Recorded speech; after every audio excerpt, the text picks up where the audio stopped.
Welcome back everybody to 365 Days of Prog. Today we will be listening to The Three Ages of Magick with a K by Oliver Wakeman. Hi, my name's Naomi. I'm an avid progressive rock fan, but I'm a long ways from knowing all the prog albums out there. But this year, I'm gonna give it a try. This is 365 Days of Prog. So this album is by Oliver Wakeman, the son of the legendary Rick Wakeman of Yes, and there are some bits from it that I really like, so I'd like to share them with you right now.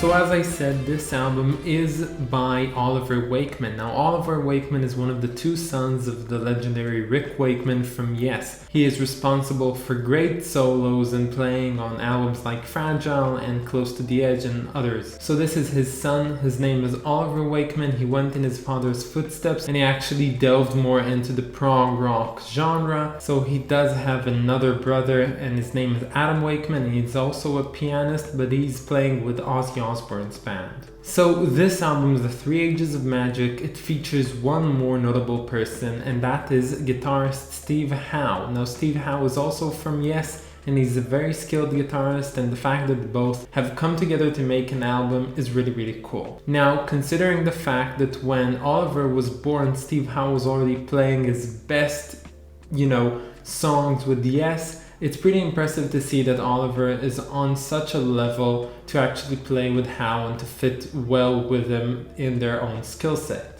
You can clearly see that happening in the third track in this album called The Forgotten King, which is just a duet or a dialogue between the guitar and the piano of both players, and they do so magnificently, and it is a great track to actually see them both in action together. So this album features a lot of things on it. It has that, let's say folky vibe to it, and that does actually go through this album quite well. I think the fact that they include other instruments that also get a highlight on this album is really cool, much like the woodwinds on some tracks and also the choir.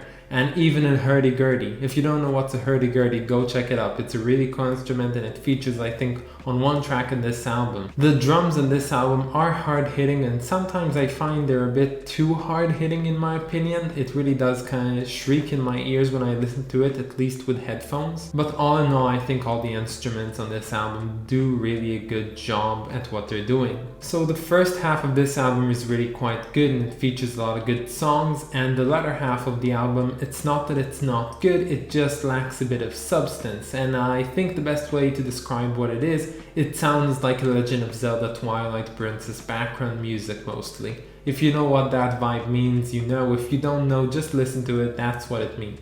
I think that Oliver is playing really well, and I think he's doing a great job at the keys, but sometimes it just feels like he fluctuates between keys and doesn't really do all of the shenanigans you would say that his father knows how to do on the keyboard. And of course, I'm not saying that he has to sound like his father, but I do believe that this album has a lot of what Rick Wakeman used to do back in the day, and I think it's somewhat trying to do the same thing in his own style.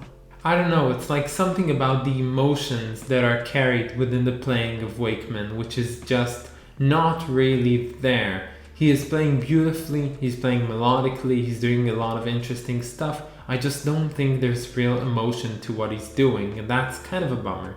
So towards the end of this album we get a song which I really like, and is in fact my favorite song off this album, called The Enchanter. It just does a great job at featuring a lot of different ideas all mashed together in one song, and I think it does so really excellently, and I like how it just goes all around. The organ, the JS box sound just sounds really good, and I think this piece actually is a really good statement of what prog and good prog is. And it also features a section which really sounds, to me at least, like the music you'd get when doing a job well done at GTA San Andreas.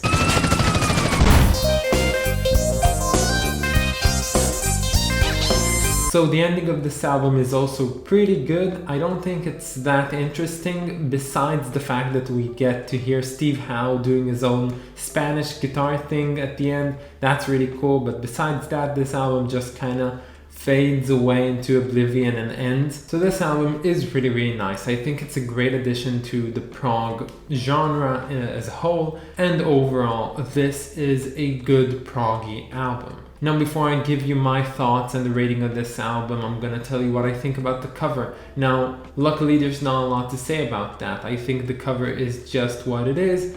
It's him, he has the cape, like Dad. I don't think it's that interesting. You get the name. I like the addition of the K in the word Magick. It makes you feel as if it's like Old English, and that's the vibe this album is giving off. But other than that, I don't think there's a lot to look at on this album cover. So this one receives a 7 out of 10 for me. I think it's a good album. I think it's a great addition to everyone's collection if you want to get it. If you don't want, you can just listen to it. That's also good. It's a great addition to everyone's playlist, I guess. So stay tuned for tomorrow. We'll be listening to David Gilmour's self-titled album. This will be one of 3 videos consecutively that will be self-titled albums. But other than that, I hope that you enjoyed this one, and I'll catch you all tomorrow. Bye guys.